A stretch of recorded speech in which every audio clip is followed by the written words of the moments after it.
ਸਤਿ ਸ਼੍ਰੀ ਅਕਾਲ, ਸਵਾਗਤ ਹੈ ਸਾਰੇ ਹੀ ਦਰਸ਼ਕਾਂ ਦਾ। ਪੰਜਾਬ ਇਸ ਵੇਲੇ ਵੇਖ ਰਹੇ ਹੋ ਤੁਸੀਂ ਤੇ ਮੈਂ ਹਾਂ ਗਗਨਦੀਪ ਸਿੰਘ, ਲੈ ਕੇ ਹਾਜ਼ਰ ਹਾਂ ਪੰਜਾਬੀ ਅਤੇ ਨਾਲ ਜੁੜੀਆਂ ਖਾਸ ਖਬਰਾਂ। ਸਭ ਤੋਂ ਪਹਿਲਾਂ ਸਿੱਧਾ ਰੁਖ ਕਿਸਾਨੀ ਅੰਦੋਲਨ ਦੇ ਵੱਲ ਕਰਾਂਗੇ। ਕਿਸਾਨ ਜਥੇਬੰਦੀਆਂ ਦਾ ਸੰਘਰਸ਼ ਬਾਦਸਤੂਰ ਜਾਰੀ ਹੈ। ਜਿਸ ਤਰ੍ਹਾਂ ਪਿਛਲੇ ਤਕਰੀਬਨ 2.5 ਮਹੀਨਿਆਂ ਤੋਂ ਸੰਘਰਸ਼ ਦੇ ਵਿੱਚ ਕਿਸਾਨ ਡਟੇ ਹੋਏ ਨੇ, ਉਸੇ ਤਰ੍ਹਾਂ ਹੁਣ ਵੀ ਕਿਸਾਨ ਡਟੇ ਹੋਏ ਨੇ। ਕਿਸਾਨਾਂ ਦੇ ਵੱਲੋਂ ਐਲਾਨ ਕੀਤਾ ਗਿਆ ਸੀ ਕਿ 14 फरवरी ਨੂੰ जिस दिन पुलवामा की घटना वापरी सी, उस दिन सारे ही पुलवामा शहीदों को याद करदियां कैंडल मार्च कढ़िया जाएगा, जिस दियां तस्वीरां ਸਿੰਘੂ ਬਾਰਡਰ ਦੇ ਸਮੇਤ ਪੰਜਾਬ ਦੇ ਵੱਖ-ਵੱਖ ਹਿੱਸਿਆਂ ਦੇ ਵਿੱਚੋਂ ਸਾਹਮਣੇ ਆਈਆਂ ਨੇ। ਪਹਿਲਾਂ ਸਿੰਘੂ ਬਾਰਡਰ ਦੀਆਂ ਤਸਵੀਰਾਂ ਵਿਖਾਉਂਦੇ ਆ, ਜਿੱਥੇ ਸਿੰਘੂ ਬਾਰਡਰ ਦੇ ਉੱਤੇ ਸਟੇਜ ਦੇ ਉੱਤੇ ਹੀ ਮੋਮਬੱਤੀਆਂ ਫੜ ਕੇ ਅਤੇ ਥੱਲੇ ਬੈਠੇ ਕਿਸਾਨ ਵੀ ਉਹਨਾਂ ਦੇ ਵੱਲੋਂ ਵੀ ਮੋਮਬੱਤੀਆਂ ਫੜ ਕੇ ਪੁਲਵਾਮਾ ਦੇ ਸ਼ਹੀਦਾਂ ਨੂੰ ਯਾਦ ਕੀਤਾ ਗਿਆ ਹੈ। ਇਸ ਮੌਕੇ ਦੇ ਉੱਤੇ ਪੁਲਵਾਮਾ ਦੇ ਸ਼ਹੀਦਾਂ ਨੂੰ ਯਾਦ ਕਰਦਿਆਂ ਉਹਨਾਂ ਨੂੰ ਸ਼ਰਧਾਂਜਲੀ ਭੇਟ ਕੀਤੀ ਗਈ ਅਤੇ ਨਾਲ ਹੀ ਵੱਖੋ ਵੱਖਰੇ ਤਰ੍ਹਾਂ ਦੇ ਭਾਸ਼ਣ ਵੀ ਇਸ ਮੌਕੇ ਦੇ ਉੱਤੇ ਸੁਣਨ ਨੂੰ ਮਿਲੇ ਨੇ। ਦੱਸਦੀ ਕਿ ਵੱਡੇ ਦਿੱਗਜ ਕਿਸਾਨ ਆਗੂ ਇਸ ਮੌਕੇ ਦੇ ਉੱਤੇ ਸਟੇਜ ਦੇ ਉੱਤੇ ਨਜ਼ਰ ਆਏ ਨੇ, ਜਿਨ੍ਹਾਂ ਨੇ ਪੁਲਵਾਮਾ ਸ਼ਹੀਦਾਂ ਨੂੰ ਯਾਦ ਕਰਨ ਦੇ ਨਾਲ ਸਰਕਾਰ ਨੂੰ ਵੀ ਖੇਤੀ ਕਾਨੂੰਨ ਵਾਪਸ ਕਰਨ ਦੀ ਅਪੀਲ ਕੀਤੀ ਹੈ। ਉਧਰ ਤਸਵੀਰਾਂ ਪੰਜਾਬ ਦੇ ਕੁਝ ਹਿੱਸਿਆਂ ਦੀਆਂ ਵੀ ਵਿਖਾਵਾਂਗੇ, ਜਿੱਥੇ ਰੂਪਨਗਰ ਦੇ ਵਿੱਚ ਵੀ कैंडल मार्च कढ़िया गया है और पुलवामा शहीदों को याद किया गया। किसान जथेबंदियां दे समेत होर जथेबंदियां ने मिल के इस कैंडल मार्च नूं शुरू किया सी, जो कि पूरे शहर दे विचों हो के गुजरिया।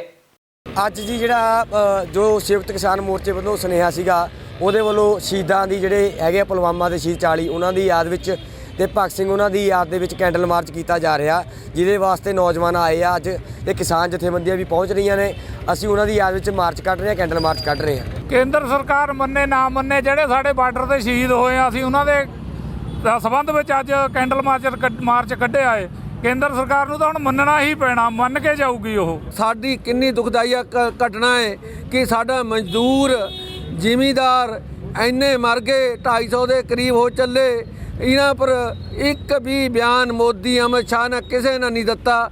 ਅਸੀਂ ਇਹਨਾਂ ਦਾ ਵਿਰੋਧ ਕਰਦੇ ਹਾਂ ਤੇ ਸ਼ਹੀਦਾਂ ਦੇ ਨਾਂ ਪਰ ਅਸੀਂ ਅੱਜ ਇਹ ਜਿਹੜਾ ਮਾਰਚਾ ਹੈ ਦੀਵੇ ਜਗਾ ਕੇ ਕਰ ਰਹੇ ਹਾਂ। ਅਸੀਂ ਇਹੀ ਕਹਿਣਾ ਚਾਹੁੰਦੇ ਕਿ ਅਸੀਂ ਸਰਕਾਰ ਨੂੰ ਦਿਖਾਉਣਾ ਚਾਹੁੰਦੇ ਹਾਂ ਕਿ ਜੋ ਬਾਰਡਰਾਂ 'ਤੇ ਸ਼ਹੀਦ ਹੁੰਦੇ ਹੈ ਉਹ ਕਿਸਾਨਾਂ ਦੇ ਹੀ ਪੁੱਤਰ ਹੈ, ਔਰ ਅਸੀਂ ਸ਼ਹੀਦਾਂ ਨੂੰ ਅੱਜ ਕਰਨ ਵਾਸਤੇ ਸ਼ਰਧਾਂਜਲੀ ਦੇਣ ਵਾਸਤੇ ਅੱਜ ਇੱਥੇ ਕੈਂਡਲ ਮਾਰਚ ਕਰ ਰਿਹਾ ਹੈ। ਇਹ ਜਥੇਬੰਦੀਆਂ ਦਾ ਜੋ ਹੁਕਮ ਸੀਗਾ ਕਿ ਆਪਾਂ ਨੇ ਹਰੇਕ ਸ਼ਹਿਰ ਵਿੱਚ ਇਹ ਕਰਨਾ, ਉਸ ਦੇ ਅਸੀਂ ਫੁੱਲ ਚੜਾਉਂਦੇ ਹੈ ਆਪਣੇ ਜੋ ਸ਼ਹੀਦ ਹੋਏ ਸੀਗੇ ਪੁਲਵਾਮਾ ਵਿੱਚ, ਉਹਨਾਂ ਨੂੰ ਸ਼ਰਧਾਂਜਲੀ ਦੇਣ ਵਾਸਤੇ ਇਕੱਠੇ ਹੋਏ। ਉਧਰ ਪੰਜਾਬ ਦੇ ਵਿੱਚ ਬੀਤੀ ਸ਼ਾਮ ਆਖਿਰਕਾਰ ਨਗਰ ਨਿਗਮ ਅਤੇ ਨਗਰ ਪੰਚਾਇਤਾਂ ਦੀਆਂ ਚੋਣਾਂ ਪੂਰੀਆਂ ਹੋਈਆਂ ਨੇ। ਕੱਲ ਵੋਟਿੰਗ ਹੋਈ। ਵੋਟਿੰਗ ਤੋਂ ਬਾਅਦ ਵੱਖੋ ਵੱਖਰੇ ਸਿਆਸੀ ਬਿਆਨ ਵੀ ਸਾਹਮਣੇ ਆਏ ਨੇ। ਵੋਟਿੰਗ ਪ੍ਰਕਿਰਿਆ ਦੇ ਦੌਰਾਨ ਕਈ ਜਗ੍ਹਾਵਾਂ ਤੋਂ ਝੜਪ ਦੀਆਂ ਤਸਵੀਰਾਂ ਸਾਹਮਣੇ ਆਈਆਂ ਸੀ ਅਤੇ ਇਹਨਾਂ ਤਸਵੀਰਾਂ ਦੇ ਆਧਾਰ ਤੇ ਉੱਤੇ ਹੀ ਵਿਰੋਧੀ ਧਿਰਾਂ ਦੇ ਵੱਲੋਂ ਸੱਤਾ ਧਿਰ ਨੂੰ ਘੇਰਿਆ ਗਿਆ, ਜਿਸ ਦੇ ਉੱਤੇ ਆਮ ਆਦਮੀ ਪਾਰਟੀ ਅਤੇ ਅਕਾਲੀ ਦਲ ਦੇ ਵੱਲੋਂ ਕਾਂਗਰਸ ਨੂੰ ਘੇਰਦਿਆਂ ਕਿਹਾ ਗਿਆ ਕਿ ਉਹਨਾਂ ਦੇ ਵੱਲੋਂ ਸਰਕਾਰੀ ਮਸ਼ੀਨਰੀ ਦੀ ਦੁਰਵਰਤੋਂ ਹੋਈ ਹੈ। ਉਧਰ ਦੂਜੇ ਪਾਸੇ ਸੱਤਾ ਧਿਰ ਦੇ ਵੱਲੋਂ ਵੀ ਇਹਨਾਂ ਸਾਰੀਆਂ ਗੱਲਾਂ ਦਾ ਜਵਾਬ ਦਿੱਤਾ ਗਿਆ। ਪਹਿਲਾਂ ਆਮ ਆਦਮੀ ਪਾਰਟੀ ਦੇ ਦਿੱਲੀ ਤੋਂ ਵਿਧਾਇਕ ਅਤੇ ਪੰਜਾਬ ਦੇ ਵਿੱਚੋਂ ਪ੍ਰਭਾਰੀ ਲਗਾਏ ਗਏ ਜਰਨੈਲ ਸਿੰਘ ਦਾ ਕੀ ਕੁਝ ਕਹਿਣਾ ਉਹ ਸੁਣਦੇ ਹਾਂ, ਤੇ ਨਾਲ ਹੀ ਹਰਪਾਲ ਸਿੰਘ ਚੀਮਾ ਨੇ ਪੰਜਾਬ ਦੇ ਵਿੱਚ ਜੋ ਕੱਲ ਘਟਨਾਵਾਂ ਵਾਪਰੀਆਂ ਨੇ ਪੋਲਿੰਗ ਦੇ ਦੌਰਾਨ, ਉਸ ਨੂੰ ਲੈ ਕੇ ਕੈਪਟਨ ਅਮਰਿੰਦਰ ਸਿੰਘ ਦੇ ਅਸਤੀਫੇ ਦੀ ਮੰਗ ਕੀਤੀ ਹੈ, ਉਹ ਵੀ ਸੁਣਦੇ ਹਾਂ। ਕਾਂਗਰਸ ਸਰਕਾਰ ਦੀ ਸ਼ਹਿ ਵਿੱਚ ਡੈਮੋਕ੍ਰੇਸੀ ਦਾ ਜੋ ਗਲਾ ਘੋਟਿਆ ਜਾ ਰਿਹਾ ਹੈ, ਇਸ ਤੋਂ ਜ਼ਿਆਦਾ ਸ਼ਰਮਨਾਕ ਕੁਝ ਨਹੀਂ ਹੋਣਾ ਚਾਹੀਦਾ। ਮੈਨੂੰ ਲੱਗਦਾ ਇਲੈਕਸ਼ਨ ਦਾ ਸਿਸਟਮ ਬੰਦ ਕਰਕੇ ਸਿੱਧਾ ਸਟੇਟ ਗਵਰਨਮੈਂਟ ਨੂੰ ਪਾਵਰ ਦੇ ਦੇਣੀ ਚਾਹੀਦੀ ਵੀ ਤੁਸੀਂ ਆਪਣੇ ਕਾਉਂਸਲਰ ਨੋਮੀਨੇਟ ਹੀ ਕਰ ਲਓ, ਕਿ ਜਿੱਥੇ ਤੁਹਾਨੂੰ ਲੱਗਦਾ ਵੀ ਸੋਲਿਡ ਉਮੀਦਵਾਰ ਖੜਾ ਹੋਣ ਲੱਗਾ ਉੱਥੇ ਤੁਸੀਂ ਉਹਦੇ ਪਰਚੇ ਹੀ ਨਹੀਂ ਦਾਖਲ ਹੋਣ ਦਿੰਦੇ। ਪਰਚੇ ਦਾਖਲ ਕਰਾਉਣ ਜਾਵੇ ਤੇ ਉਹਦੇ ਪਰਚੇ ਪਾੜ ਦਿੰਦੇ ਹੋ, ਸਾੜ ਦਿੰਦੇ ਹੋ, ਕਿਡਨੈਪ ਤੱਕ ਕਰ ਲਿੱਤਾ ਜਾਂਦਾ ਉਮੀਦਵਾਰ ਨੂੰ। ਇਸ ਤੋਂ ਜ਼ਿਆਦਾ ਡੈਮੋਕ੍ਰੇਸੀ ਦਾ ਗਲਾ ਕਿਸ ਤਰੀਕੇ ਘੋਟਿਆ ਜਾ ਸਕਦਾ ਹੈ। ਇਸ ਮਾਮਲੇ ਵਿੱਚ ਜਿੱਥੇ ਪੰਜਾਬ ਦੀ ਕਾਂਗਰਸ ਸਰਕਾਰ ਦੀ ਹਾਰ ਉਹ ਪਹਿਲਾਂ ਤੋਂ ਮੰਨ ਬੈਠੇ ਸੀ, ਉਹਨੂੰ ਵੇਖ ਕੇ ਸਾਰਾ ਕੁਰੀਤੀਆਂ ਕੀਤੀਆਂ ਗਈਆਂ। ਇਹ ਸਭ ਤੇ ਕਾਂਗਰਸ ਨੂੰ ਲੋਕਾਂ ਤੋਂ ਮਾਫੀ ਮੰਗਣੀ ਚਾਹੀਦੀ ਹੈ ਜਾਂ ਫਿਰ ਦੇਸ਼ ਵਿੱਚ ਖੁੱਲ੍ਹਾ ਐਲਾਨ ਕਰ ਦੇਣਾ ਚਾਹੀਦਾ ਸੈਂਟਰ 'ਚ ਬੀਜੇਪੀ ਵੱਲੋਂ ਤੇ ਪੰਜਾਬ 'ਚ ਕਾਂਗਰਸ ਵੱਲੋਂ ਕਿ ਡੈਮੋਕ੍ਰੇਸੀ ਖਤਮ ਹੋ ਚੁੱਕੀ ਹੈ। ਹਾਂ ਬਿਲਕੁਲ, ਕੰਪਲੇਂਟ ਹੁਣ ਪਹਿਲੀ ਵਾਰ ਨਹੀਂ ਕਰਾਵਾਂਗੇ, ਇਸ ਤੋਂ ਪਹਿਲਾਂ ਵੀ ਬਹੁਤ ਵਾਰੀ ਕਰਾ ਚੁੱਕੇ ਹਾਂ, ਪਰ ਡੈਮੋਕ੍ਰੇਸੀ ਸਿਰਫ ਇਸ ਦੇਸ਼ ਵਿੱਚ ਇੱਕ ਗਲਤਫਹਿਮੀ ਬਣ ਕੇ ਰਹਿ ਗਈ ਹੈ, ਜਿਹਦੇ 'ਚੋਂ ਜਨਤਾ ਦਾ ਇਮਤਿਹਾਨ ਲੈਣਾ ਇਹਨਾਂ ਪਾਰਟੀਆਂ ਨੂੰ ਬੰਦ ਕਰਨਾ ਚਾਹੀਦਾ। ਜੇ ਜਨਤਾ ਆਪਣੀ ਆਈ ਤੇ ਆ ਗਈ ਤੇ ਕਿਤੇ ਦਿਨ ਲੈਣਗੇ। ਕੈਪਟਨ ਸਾਹਿਬ ਨੂੰ ਤੁਰੰਤ ਨੈਤਿਕ ਜ਼ਿੰਮੇਵਾਰੀ ਲੈਂਦੇ ਹੋਏ, ਤੁਰੰਤ ਜਿਹੜਾ ਮੋਰਲ ਜ਼ਿੰਮੇਵਾਰੀ ਲੈਂਦੇ ਹੋਏ ਤੁਰੰਤ ਜਿਹੜਾ ਰਿਜ਼ਾਈਨ ਦੇਣਾ ਚਾਹੀਦਾ, ਅਸਤੀਫਾ ਦੇਣਾ ਚਾਹੀਦਾ, ਕਿਉਂਕਿ ਆਪਣੀ ਡਿਊਟੀ ਨਿਭਾਉਣ 'ਚ ਅਸਫਲ ਰਹੇ ਨੇਗੇ। ਔਰ ਦੂਜੇ ਪਾਸੇ ਪੰਜਾਬ ਦਾ ਇਲੈਕਸ਼ਨ ਕਮਿਸ਼ਨ ਮੂਕ ਦਰਸ਼ਕ ਬਣਿਆ ਬੈਠਾ ਰਿਹਾ। ਇਲੈਕਸ਼ਨ ਕਮਿਸ਼ਨ ਨੇ ਕੋਈ ਕਾਰਵਾਈ ਨਹੀਂ ਕੀਤੀ। ਲਗਾਤਾਰ ਅਸੀਂ 2 ਵਾਰ ਮੰਗ ਕਰਕੇ ਆਏ ਸੀ, ਆਮ ਆਦਮੀ ਪਾਰਟੀ 2 ਵਾਰ ਮੰਗ ਕੀਤੀ ਸੀ ਕਿ ਪੰਜਾਬ ਵਿੱਚ ਪੈਰਾਮਿਲਟਰੀ ਫੋਰਸਿਸ ਲਾਈਆਂ ਜਾਣ ਤਾਂ ਜਾ ਕੇ ਜਿਹੜੀਆਂ ਇਲੈਕਸ਼ਨ ਨੇ ਉਹ ਸਾਫ਼ ਸੁਥਰੀਆਂ ਹੋ ਸਕਦੀਆਂ ਨੇ। ਪਰ ਲੇਕਿਨ ਪੰਜਾਬ ਦਾ ਇਲੈਕਸ਼ਨ ਕਮਿਸ਼ਨ ਵੀ ਉਸੇ ਤਰ੍ਹਾਂ ਕੰਮ ਕਰਦਾ ਰਿਹਾ, ਜਿਵੇਂ ਉਹ ਕਾਂਗਰਸ ਪਾਰਟੀ ਦਾ ਏਜੰਟ ਹੋਵੇ, ਜਿਵੇਂ ਉਹ ਕੈਪਟਨ ਸਾਹਿਬ ਦਾ ਪੀਏ ਹੋਵੇ, ਜਿਵੇਂ ਉਹ ਕਾਂਗਰਸ ਪਾਰਟੀ ਦਾ ਲੀਡਰ ਹੋਵੇ। ਸੋ ਅੱਜ ਸਾਰੀਆਂ ਹੱਦਾਂ ਬੰਨੇ ਪਾਰ ਕਰਕੇ ਸੋ ਕੈਪਟਨ ਸਾਹਿਬ ਨੂੰ ਤੁਰੰਤ ਜਿਹੜਾ ਹੈਗਾ ਆਪਣੀ ਪਦਵੀ ਤੋਂ ਅਸਤੀਫਾ ਦੇਣਾ ਚਾਹੀਦਾ ਹੈਗਾ। ਨਹੀਂ 2022 ਦੇ ਵਿੱਚ ਜਦੋਂ ਸਰਕਾਰ ਬਣੂਗੀ ਤਾਂ ਆਮ ਆਦਮੀ ਪਾਰਟੀ ਉਹਨਾਂ ਅਧਿਕਾਰੀਆਂ ਦੇ ਖਿਲਾਫ ਜਿਨ੍ਹਾਂ ਨੇ ਅੱਜ ਕਾਂਗਰਸੀਆਂ ਦਾ ਸਾਥ ਦਿੱਤਾ ਗਾ, ਜਿਨ੍ਹਾਂ ਨੇ ਆਪਣੀ ਅੱਜ ਜਿਹੜੀ ਡਿਊਟੀ ਨਿਭਾਉਣ ਦੀ ਬਜਾਏ ਅੱਜ ਆਪਣੀ ਜਿਹੜੀ ਹੈ ਸੰਵਿਧਾਨਕ ਡਿਊਟੀ ਨਿਭਾਉਣ ਦੀ ਬਜਾਏ ਅੱਜ ਮੈਂ ਸਮਝਦਾ ਗੁੰਡਿਆਂ ਦਾ ਸਾਥ ਦਿੱਤਾ ਗਾ। ਜਦੋਂ 2022 ਦੇ ਵਿੱਚ ਆਮ ਆਦਮੀ ਪਾਰਟੀ ਸਰਕਾਰ ਬਣੂਗੀ ਤਾਂ ਸਾਰਿਆਂ ਨੂੰ ਸਬਕ ਸਿਖਾਇਆ ਜਾਊਗਾ, ਸਾਰਿਆਂ ਦੇ ਖਿਲਾਫ ਕਾਨੂੰਨੀ ਜਿਹੜੀ ਆ ਕਾਰਵਾਈ ਆਮ ਆਦਮੀ ਪਾਰਟੀ ਕਰੂਗੀ।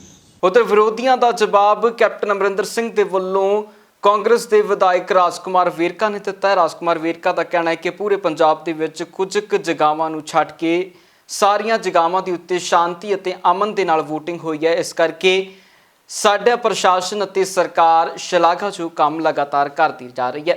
ਬਈ ਆਮ ਆਦਮੀ ਪਾਰਟੀ, ਬੀਜੇਪੀ ਤੇ ਅਕਾਲੀ ਦਲ ਨੇ ਇਹਨਾਂ ਨੇ ਗੜਬੜ ਫਲਾਣ 'ਚ ਕੋਈ ਕਸਰ ਨਹੀਂ ਛੱਡੀ ਤੇ ਕਾਂਗਰਸ ਪਾਰਟੀ ਦੀ ਸਰਕਾਰ ਨੂੰ ਬਦਨਾਮ ਕਰਨ ਦੀ ਕੋਸ਼ਿਸ਼ ਕੀਤੀ ਹੈ।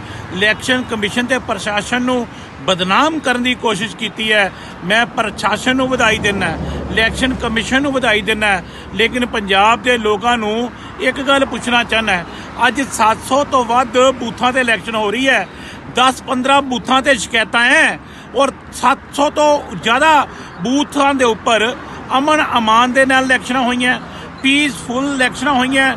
ਇਹ ਜਿਹੜੀਆਂ 10-15 ਜਗ੍ਹਾ ਦੇ ਉੱਪਰ ਇਹਨਾਂ ਨੇ ਗੜਬੜੀ ਫੈਲਾਉਣ ਦੀ ਕੋਸ਼ਿਸ਼ ਕੀਤੀ ਹੈ ਤੇ ਕਿਸੇ ਜਗ੍ਹਾ ਦੇ ਉੱਪਰ ਜੇ ਮਸ਼ੀਨ ਖਰਾਬ ਹੋਈ ਹੈ ਤੇ ਉਹਦਾ ਇਲਜ਼ਾਮ ਸਾਡੀ ਸਰਕਾਰ ਤੇ ਲਾਉਣ ਦੀ ਕੋਸ਼ਿਸ਼ ਕੀਤੀ।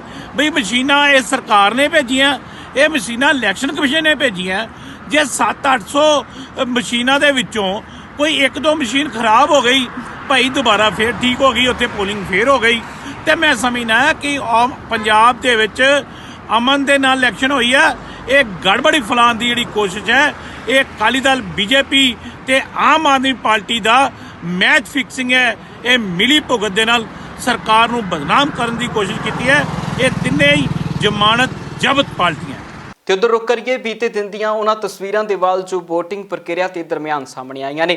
ਇੱਕ ਪਾਸੇ ਜਿੱਥੇ ਝੜਪ ਦੀਆਂ ਤਸਵੀਰਾਂ ਚਰਚਾ ਦਾ ਵਿਸ਼ਾ ਰਹੀਆਂ, ਉਧਰ ਦੂਜੇ ਪਾਸੇ ਕਈ ਵੱਡੇ ਸਿਆਸੀ ਆਗੂ ਵੀ VOTING ਪ੍ਰਕਿਰਿਆ ਦੇ ਦਰਮਿਆਨ ਲਾਈਨ ਦੇ ਵਿੱਚ ਲਾ ਕੇ ਵੋਟ ਪਾਉਂਦੇ ਨਜ਼ਰ ਆ ਰਹੇ ਨੇ, ਜਿਨ੍ਹਾਂ ਦੇ ਵਿੱਚੋਂ ਆਮ ਆਦਮੀ ਪਾਰਟੀ ਤੋਂ ਵਿਧਾਇਕ ਸਰਬਜੀਤ ਕੌਰ ਮਾਣੂਕੇ ਨਜ਼ਰ ਆਏ ਨੇ, ਅਕਾਲੀ ਦਲ ਤੋਂ ਵਿਕਰਮ ਮਜੀਠੀਆ ਵੀ ਨਜ਼ਰ ਆਏ ਨੇ ਤੇ ਉਧਰ ਜੇਕਰ ਡਾਕਟਰ ਅਮਰ ਸਿੰਘ ਦੀ ਗੱਲ ਕਰੀਏ ਜੋ ਕਿ ਸੰਸਦ ਨੇ ਫਤਿਹਗੜ੍ਹ ਸਾਹਿਬ ਤੋਂ ਕਾਂਗਰਸ ਪਾਰਟੀ ਦੀ, ਉਹ ਵੀ ਲਾਈਨ ਦੇ ਵਿੱਚ ਲਾ ਕੇ ਵੋਟ ਪਾਉਂਦੇ ਨਜ਼ਰ ਆਏ ਨੇ। ਦੱਸ ਦਈਏ ਕਿ ਇਸ VOTING ਪ੍ਰਕਿਰਿਆ ਦੇ ਦਰਮਿਆਨ ਵੀ ਅਕਾਲੀ ਦਲ ਦੇ ਆਗੂ ਵਿਕਰਮ ਮਜੀਠੀਆ ਦੇ ਵੱਲੋਂ ਕਾਂਗਰਸ ਦੇ ਉੱਤੇ ਤਿੱਖੇ ਸ਼ਬਦ ਹੀ ਵਾਰ ਕੀਤੇ ਗਏ ਨੇ। ਸਭ ਤੋਂ ਪਹਿਲਾਂ ਤਾਂ ਮੈਨੂੰ ਇਸ ਗੱਲ ਦਾ ਦੁੱਖ ਹੈ ਕਿ ਇਹ ਇਲੈਕਸ਼ਨ ਫ੍ਰੀ ਐਂਡ ਫੇਅਰ ਜੋ ਇਲੈਕਸ਼ਨ ਕਮਿਸ਼ਨ ਦੀ ਵੱਡੀ ਡਿਊਟੀ ਸੀ ਉਸ 'ਚ ਕਰਾਉਣ 'ਚ ਬਿਲਕੁਲ ਫੇਲ ਹੋਈ ਹੈ। ਬੁਕਲਾਹਟ ਹੈ ਕਾਂਗਰਸ ਦੀ। ਇਹ ਇਲੈਕਸ਼ਨ ਨੂੰ ਪਹਿਲਾਂ ਡਿਲੇ ਕਰਨਾ, ਕਾਰਪੋਰੇਸ਼ਨ, ਮਿਊਨਿਸਪਲ ਕਮੇਟੀ, ਨਗਰ ਪਾਲਿਕਾ ਦੀ ਇਲੈਕਸ਼ਨਾਂ ਨੂੰ ਮਜਬੂਰੀ ਬਸ ਕਰਾਉਣੀ ਪਈ ਆ ਔਰ ਜੇ ਕਰਾ ਵੀ ਰਹੇ ਆ 40% ਕਾਗਜ਼ ਉਡਾਤੇ ਆ ਔਰ ਜਿਹੜੇ 60% ਰਹਿ ਗਏ ਉਹਦੇ 'ਚ ਵੀ ਧੱਕੇਸ਼ਾਹੀ ਨਾਲ, ਕਿਉਂਕਿ 4 ਸਾਲ ਕੰਮ ਹੀ ਕੋਈ ਕਾਂਗਰਸ ਨੇ ਨਹੀਂ ਕੀਤਾ। ਅੱਜ ਬਿਜਲੀ ਸਭ ਤੋਂ ਮਹਿੰਗੀ, ਡੀਜ਼ਲ ਪੈਟਰੋਲ ਦੇ ਦਾਮ ਭਾਵੇਂ ਸੈਂਟਰ ਰੇਟ ਮੁਕਰਰ ਕਰਦੀ ਹੈ ਮਗਰ ਉਸ ਤੋਂ ਬਾਅਦ ਟੈਕਸ ਸੂਬਾ ਸਰਕਾਰ ਲਾਉਂਦੀ ਹੈ। ਸਭ ਤੋਂ ਵੱਧ ਟੈਕਸ ਜੇ ਕੋਈ ਸੂਬਾ ਸਰਕਾਰ ਲਾ ਰਹੀ ਹੈ ਤੇ ਪੰਜਾਬ ਦੀ ਕਾਂਗਰਸ ਦੀ ਸਰਕਾਰ ਲਾ ਰਹੀ ਹੈ। ਮਹਿੰਗਾਈ ਹਰ ਜਗ੍ਹਾ, ਚਾਹੇ ਉਹ ਵਹੀਕਲ ਰਜਿਸਟ੍ਰੇਸ਼ਨ ਹੈ, ਚਾਹੇ ਉਹ ਮਿਊਨਿਸਪਲ ਕਮੇਟੀ ਦੇ ਜਿਹੜੇ ਟੈਕਸਿਸ ਨੇ, ਕਿੱਥੇ ਕੋਈ ਰਿਆਇਤ ਨਹੀਂ ਦਿੱਤੀ। ਬਿਜਲੀ ਦੇ ਰੇਟ ਸਭ ਤੋਂ ਮਹਿੰਗੇ ਕਰਤੇ ਆ, ਲੋਕਾਂ ਦਾ ਜੀਣਾ ਮੁਸ਼ਕਿਲ ਕਰਤਾ ਹੈ। ਲੋਕਾਂ ਨੂੰ ਸਹੂਲਤ ਕੋਈ ਨਹੀਂ। ਸਹੂਲਤ ਜੇ ਸੀ, ਐਸਸੀ ਸਕਾਲਰਸ਼ਿਪ ਬੰਦ, 4 ਸਾਲ ਹੋ ਗਏ ਸ਼ਗਨ ਦੇ ਚੈੱਕ ਨਹੀਂ ਦਿੱਤੇ, ਪੈਨਸ਼ਨਾਂ ਕੱਟਤੀਆਂ। ਉਹ ਗੱਲਾਂ ਦੇਖੋ ਲੋਕ ਬੜੇ ਦੁਖੀ ਆ ਕਾਂਗਰਸ ਸਰਕਾਰ ਤੋਂ। 4 ਸਾਲ 'ਚ ਡਿਵੈਲਪਮੈਂਟ ਹੋਈ ਕੋਈ ਨਹੀਂ, ਬੋਝ ਹਰ ਤਰੀਕੇ ਦਾ ਮਹਿੰਗਾਈ ਦਾ ਪਾਤਾ ਗਿਆ। ਸੋ ਜਿੱਥੇ ਜਿੱਥੇ ਵੀ ਇਲੈਕਸ਼ਨ ਹੋ ਰਹੀ ਹੈ ਲੋਕਾਂ ਨੂੰ ਭਾਵੇਂ ਡਰਾਇਆ ਧਮਕਾਇਆ ਬੜਾ ਗਿਆ ਹੈ ਮਗਰ ਲੋਕ ਅੱਜ ਵੱਡੀ ਗਿਣਤੀ 'ਚ ਕਾਂਗਰਸ ਨੂੰ ਸਬਕ ਸਿਖਾਉਣ ਲਈ ਮੈਂ ਸਮਝਦਾ ਅੱਗੇ ਆ ਰਿਹਾ ਔਰ ਗੁਰੂ ਕਿਰਪਾ ਕਰੇ ਜਿੱਤ ਡੈਮੋਕ੍ਰੇਸੀ ਦੀ ਹੋਵੇ, ਜਿੱਤ ਲੋਕਤੰਤਰ ਦੀ ਹੋਵੇ। ਧੰਨਵਾਦ।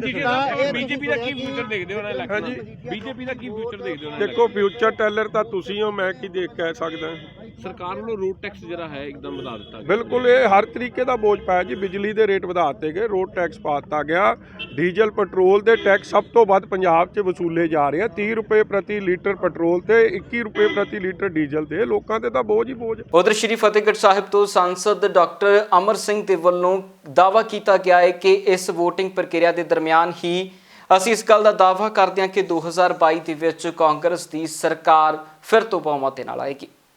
ਬਹੁਤ ਹੀ ਵਧੀਆ ਚੱਲ ਰਹੀ। ਮੈਂ ਆਪਣੀ ਵੋਟ ਬੂਥ ਨੰਬਰ 23 'ਚ ਪਾ ਕੇ ਆਇਆ, ਆਹ ਦੇਖ ਲਓ ਤੁਸੀਂ, ਔਰ ਬਹੁਤ ਸੋਹਣਾ ਚੱਲ ਰਿਹਾ, ਬਹੁਤ ਭੀੜ ਆ। ਮੇਰੇ ਖਿਆਲ 25% ਵੋਟ ਤਾਂ ਪੈ ਗਈ ਆ।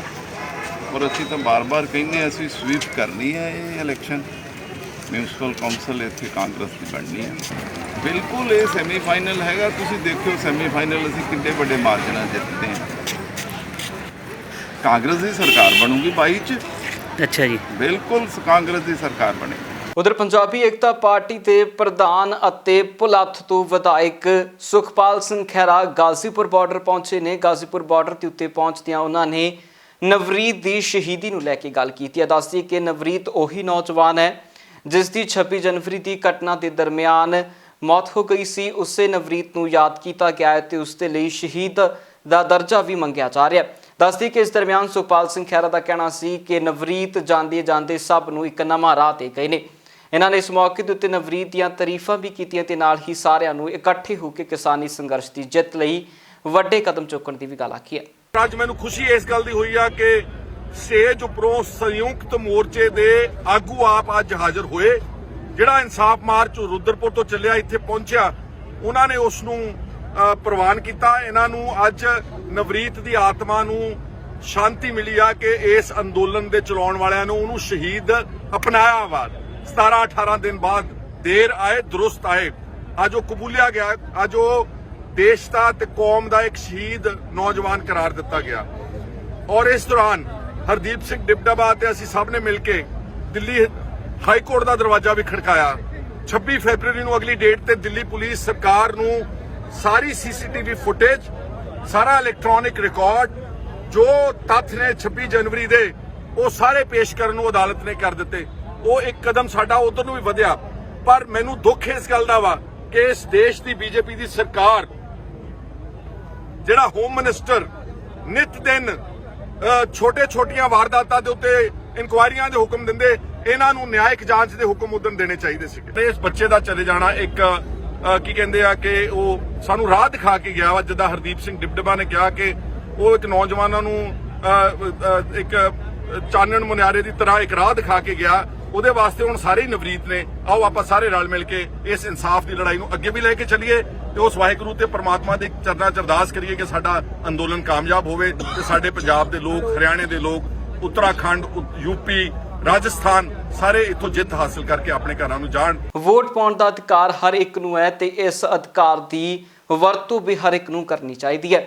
ਇਸ ਦਰਮਿਆਨ ਇਸੇ ਤਰ੍ਹਾਂ ਦਾ ਇੱਕ ਮੈਸੇਜ ਦਿੰਦਾ ਨਜ਼ਰ ਆਇਆ ਇੱਕ ਲਾੜਾ, ਜਿਸ ਦੇ ਵੱਲੋਂ ਅੰਮ੍ਰਿਤਸਰ ਦੇ ਵਿੱਚ ਆਪਣੇ ਵਿਆਹ ਵਾਲੇ ਦਿਨ ਵੀ ਵਿਆਹ ਦੇ ਲਈ ਰਵਾਨਾ ਹੋਣ ਤੋਂ ਪਹਿਲਾਂ VOTING ਦੇ ਵਿੱਚ ਆਇਆ ਗਿਆ ਤੇ ਵੋਟ ਪਾਉਣ ਤੋਂ ਬਾਅਦ ਹੀ ਉਹ ਲਾੜਾ ਆਪਣੇ ਵਿਆਹ ਦੇ ਲਈ ਰਵਾਨਾ ਹੋਇਆ। ਇਸ ਲਾੜੇ ਦਾ ਕਹਿਣਾ ਸੀ ਕਿ ਮੈਂ ਆਪਣੀ ਜ਼ਿੰਦਗੀ ਦੀ ਨਵੀਂ ਸ਼ੁਰੂਆਤ ਇੱਕ ਚੰਗੇ ਉਮੀਦਵਾਰ ਨੂੰ ਚੁਣ ਕੇ ਕਰਨਾ ਚਾਹ ਰਿਹਾ। अपना हक चुनना चाहते हैं जी। वोट एक एक कीमती आ, सारे काम जरूरी है। हुण ब्याह ते भी जाना, वो भी जरूरी है। उम्मीदवार वेखो ये सब कुछ होना है। वेखो उम्मीदवार जिहड़े मतलब काम भलाई वास्ते काम करन, ਵਧੀਆ ਤੋਂ ਵਧੀਆ ਉਹਨਾਂ ਦਾ ਯੋਗਦਾਨ ਮਿਲੇ। ਹਾਂਜੀ ਪਬਲਿਕ। ਉਧਰ ਖੇਤੀ ਕਾਨੂੰਨਾਂ ਨੂੰ ਲੈ ਕੇ ਕਿਸਾਨਾਂ ਅਤੇ ਭਾਜਪਾ ਦੇ ਵਿਚਕਾਰ ਰੇੜਕਾ ਲਗਾਤਾਰ ਬਰਕਰਾਰ ਹੈ ਤੇ ਇਸੇ ਦਾ ਕਾਰਨ ਹੈ ਕਿ ਭਾਜਪਾ ਦੇ ਕਈ ਉਮੀਦਵਾਰਾਂ ਅਤੇ ਕਾਰਕੁਨਾਂ ਨੂੰ ਬੀਤੇ ਦਿਨਾਂ ਤੋਂ ਵਿਰੋਧ ਦਾ ਸਾਹਮਣਾ ਕਰਨਾ ਪੈ ਰਿਹਾ। ਅੰਮ੍ਰਿਤਸਰ ਦੇ ਵਿੱਚ ਵੀ ਭਾਜਪਾ ਦੇ ਉਮੀਦਵਾਰ ਦੇ ਵੱਲੋਂ ਪੋਲਿੰਗ ਬੂਥ ਲਗਾਇਆ ਜਾਣਾ ਸੀ, ਜਿਸ ਦਾ ਵਿਰੋਧ ਕਿਸਾਨ ਜਥੇਬੰਦੀਆਂ ਦੇ ਵੱਲੋਂ ਕੀਤਾ ਗਿਆ। ਇਹ ਸਾਡੀ ਸਰਕਾਰ ਭਾਜਪਾ ਦੇ ਨਾਲ ਸਾਡੇ ਨੁਮਾਇੰਦੇ ਆ। ਅਸੀਂ ਅੰਮ੍ਰਿਤਸਰ ਦੇ ਗੁਰੂ ਰਾਮਦਾਸ ਦੀ ਨਗਰੀ 'ਚ ਰਹਿਣ ਵਾਲੇ ਆ। ਅਸੀਂ ਇਹਨਾਂ ਦਾ ਸੰਘਰਸ਼ ਫੁੱਲ ਜ਼ੋਰ ਵਤਰਾ ਕਰਾਂਗੇ। ਹਰ ਕਿਸੇ ਨਾਲ ਅਸੀਂ ਡਟ ਕੇ ਖਲੋਵਾਂਗੇ। ਵਾਹਿਗੁਰੂ ਜੀ ਕਾ ਖਾਲਸਾ। ਹਾਂਜੀ, ਹਰ ਕਿਤੇ ਛਾਨ ਜ਼ੋਰ ਹੋਏਗਾ। ਸਾਡਾ ਪ੍ਰਦਰਸ਼ਨ ਮਾਰਚ ਉਹਦੀ ਛਾਨ ਮਾਰਦੀ ਹੋਏਗਾ। ਸਾਡਾ ਕੋਈ ਵਿਰੋਧ ਨਹੀਂ ਲੈਣਾ। ਅਸੀਂ ਸਿਰਫ ਸਾਡਾ ਵਿਰੋਧ ਇਹਨਾਂ ਦੇ ਕਾਨੂੰਨਾਂ ਵਿਰੋਧ ਆ। ਸਾਡਾ ਕੋਈ ਜ਼ੁਲਮ ਨਹੀਂ ਇਹਨਾਂ ਦੇ ਨਾਲ। ਜਿਹੜੇ ਤਿੰਨ ਕਾਲੇ ਕਾਨੂੰਨ ਸਾਡੇ ਤੇ ਥੋਪੇ ਗਏ ਆ, ਉਹਨਾਂ ਨੂੰ ਰੱਦ ਕਰਾਉਣ ਵਾਸਤੇ ਅਸੀਂ ਇੱਥੇ 37 ਨੰਬਰ ਵਾਰਡ ਦੇ ਵਿੱਚ ਅੱਗੇ ਜਿੱਦਣ ਇਹਨਾਂ ਨੇ ਆਪਣਾ ਮਾਰਚ ਕੀਤਾ ਸੀ, ਅਸੀਂ ਉਹ ਵੀ ਵਿਰੋਧ ਕੀਤਾ ਸੀ। ਅੱਜ ਡਟ ਕੇ ਵਿਰੋਧ ਕਰਨ ਡਏ ਆ। ਅਸੀਂ ਇਹਨਾਂ ਦਾ ਕਿਤੇ ਬੂਥ ਨਹੀਂ ਲੱਗਣ ਦੇਵਾਂਗੇ, ਇਹਨਾਂ ਨੂੰ ਕਿਤੇ ਬੀਜੇਪੀ ਦਾ ਟੈਗ ਨਹੀਂ ਲਾਉਣ ਦੇਵਾਂਗੇ, ਭਾਵੇਂ ਕੁਝ ਵੀ ਹੋ ਜੇ। ਸਾਰੀ ਵਾਰਡ ਚੈੱਕ ਕਰਕੇ ਆਏ, ਕਿਤੇ ਇਹਨਾਂ ਦਾ ਬੂਥ ਨਹੀਂ ਲੱਗਾ, ਕੋਈ ਗੱਲਬਾਤ ਨਹੀਂ ਜੇਗੀ। ਉਧਰ ਪੂਰੇ ਦੇਸ਼ ਦੇ ਵਿੱਚ ਕਾਂਗਰਸ ਕਾਫੀ ਸਰਗਰਮ ਨਜ਼ਰ ਆ ਰਹੀ ਹੈ। ਇੱਕ ਪਾਸੇ ਜਿੱਥੇ ਕਾਂਗਰਸ ਦੇ ਆਉਣ ਵਾਲੇ ਪ੍ਰਧਾਨ ਮੰਨੇ ਜਾ ਰਹੇ ਰਾਹੁਲ ਗਾਂਧੀ ਦੇ ਵੱਲੋਂ ਰਾਜਸਥਾਨ ਦੇ ਵਿੱਚ ਵੱਡੀਆਂ ਟਰੈਕਟਰ ਰੈਲੀਆਂ ਨੂੰ ਸੰਬੋਧਨ ਕੀਤਾ ਜਾ ਰਿਹਾ, ਪ੍ਰਿਯੰਕਾ ਗਾਂਧੀ ਦੇ ਵੱਲੋਂ ਲਗਾਤਾਰ ਵੱਖੋ ਵੱਖਰੀਆਂ ਥਾਵਾਂ ਦੇ ਦੌਰੇ ਕੀਤੇ ਜਾ ਰਹੇ ਨੇ ਅਤੇ ਆਮ ਲੋਕਾਂ ਨੂੰ ਖੇਤੀ ਕਾਨੂੰਨਾਂ ਦੇ ਨੁਕਸਾਨ ਸਮਝਾਏ ਜਾ ਰਹੇ ਨੇ। ਇਸੇ ਕੜੀ ਦੇ ਤਹਿਤ ਕਾਂਗਰਸ ਦੇ ਵੱਡੇ ਆਗੂ ਸੁਰਜੇਵਾਲ ਦੇ ਵੱਲੋਂ ਪ੍ਰੈਸ ਕਾਨਫਰੰਸ ਕਰਦਿਆਂ ਚਾਈਨਾ ਦੇ ਮਸਲੇ ਦੇ ਉੱਤੇ ਵੀ ਭਾਜਪਾ ਨੂੰ ਘੇਰਿਆ ਗਿਆ। देश के पूर्व रक्षा मंत्री माननीय A.K. एंटनी जी का मानना है कि मोदी सरकार देश की सुरक्षा को खतरे में डाल रही है। मोदी सरकार ने देश की भूभागीय अखंडता से समझौता और खिलवाड़ किया है और भारत माता की सरजमीं को चीन के कब्जे में दे दिया है। भारत की टेरिटरी को चीन को सरेंडर किया है और इससे बड़ा देश की सुरक्षा के लिए कोई खतरा नहीं हो सकता कि मोदी सरकार ने हमारी सेना के शौर्य और पराक्रम उसको अंडरमाइन करने की कोशिश क्यों की है। दूसरा सवाल, पूरा देश शांति चाहता है, परंतु शांति किस कीमत पर? क्या देश की सरजमी को चीन को सौंपकर शांति स्थापित की जा सकती है? इसका जवाब मोदी सरकार को देना होगा। ਉਧਰ ਨਵਦੀਪ ਕੌਰ ਅਤੇ ਦੀਪ ਸਿੱਧੂ ਦੇ ਹੱਕ ਦੇ ਵਿੱਚ ਅੰਮ੍ਰਿਤਸਰ ਦੇ ਲੋਪੋਂਗੇ ਦੇ ਵਿੱਚ ਇੱਕ ਮੋਟਰਸਾਈਕਲ ਰੈਲੀ ਕੱਢੀ ਗਈ ਹੈ। ਇਸ ਮੋਟਰਸਾਈਕਲ ਰੈਲੀ ਦੇ ਦਰਮਿਆਨ ਨਵਦੀਪ ਦੀ ਰਿਹਾਈ ਦੇ ਸਮੇਤ ਦੀਪ ਸਿੱਧੂ ਦੀ ਰਿਹਾਈ ਦੀ ਮੰਗ ਕੀਤੀ ਗਈ ਅਤੇ ਨਾਅਰੇਬਾਜ਼ੀ ਕੀਤੀ ਗਈ ਹੈ। ਇਹ ਜੀ ਅਸੀਂ ਲੋਪੋਕਿਆਂ ਤੁਰ ਕੇ ਚਗਾਵਾਂ ਰਾਮਤੀਰਥ ਮਾਲੀ ਬਾਈਪਾਸ ਤੇ 10 ਮਿੰਟ ਅਸੀਂ ਧਰਨਾ ਲਾਵਾਂਗੇ ਰੋਕੇ। ਉਸ ਤੋਂ ਬਾਅਦ ਅਸੀਂ ਬਾਈਪਾਸ ਹੁੰਦੇ ਹੋਏ ਸਾਰਾ ਖਾਸੇ ਤੋਂ ਅਟਾਰੀ ਮੋੜ ਤੋਂ ਵਾਪਸੀ ਭਗਵਾਨ ਸਿੱਧਵਾਂ ਥਾਣੀ, ਫਿਰ ਅਸੀਂ ਸ਼ਹੀਦ ਮੇਵਾ ਸਿੰਘ ਲੋਪੋਕੇ ਸਟੇਡੀਅਮ ਜਾ ਕੇ ਸੰਬੰਧ ਚ ਕੱਢੀ ਜਾ ਰਹੀ ਹੈ ਰੈਲੀ। ਇਹ ਜਿਹੜੇ ਸਾਡੇ ਇਹਨਾਂ ਨੇ 26 ਤਰੀਕ ਨੂੰ ਇਹਨਾਂ ਨੇ ਉੱਥੇ ਸਾਡੇ ਸਿੰਘ ਗ੍ਰਿਫਤਾਰ ਕੀਤੇ, ਉਹਨਾਂ ਦੀ ਰਿਹਾਈ ਵਾਸਤੇ ਇਹ ਚੇਤਨਾ ਮਾਰਚ ਕੱਢਿਆ ਜਾ ਰਿਹਾ ਵੀ ਸਾਰੇ ਜਿਹੜੇ ਸਾਡੇ ਉੱਥੇ ਸਿੰਘ ਇਹਨਾਂ ਨੇ ਫੜ ਕੇ ਅੰਦਰ ਦਿੱਤੇ ਆ ਉਹ ਜੇਲ੍ਹਾਂ 'ਚੋਂ ਬਾਹਰ ਕੱਢਣ ਤੇ ਸਾਡੇ ਹੱਕ ਸਾਨੂੰ ਮਿਲਣ ਤੇ ਕਾਲੇ ਕਾਨੂੰਨ ਰੱਦ ਹੋਣ। ਪੰਜਾਬ ਇਸ ਵੇਲੇ ਦੇ ਵਿੱਚ ਫਿਲਹਾਲ ਦੇ ਲਈ ਇੰਨਾ ਹੀ। ਫਿਰ ਮੁੜ ਹਾਜ਼ਰ ਹੁੰਦੇ ਹਾਂ ਨਵੀਆਂ ਤੇ ਤਾਜ਼ਾ ਅਪਡੇਟਸ ਦੇ ਨਾਲ। ਤਦ ਤੱਕ ਲਈ ਮੈਨੂੰ ਦਿਓ ਇਜਾਜ਼ਤ। ਬਹੁਤ ਬਹੁਤ ਧੰਨਵਾਦ।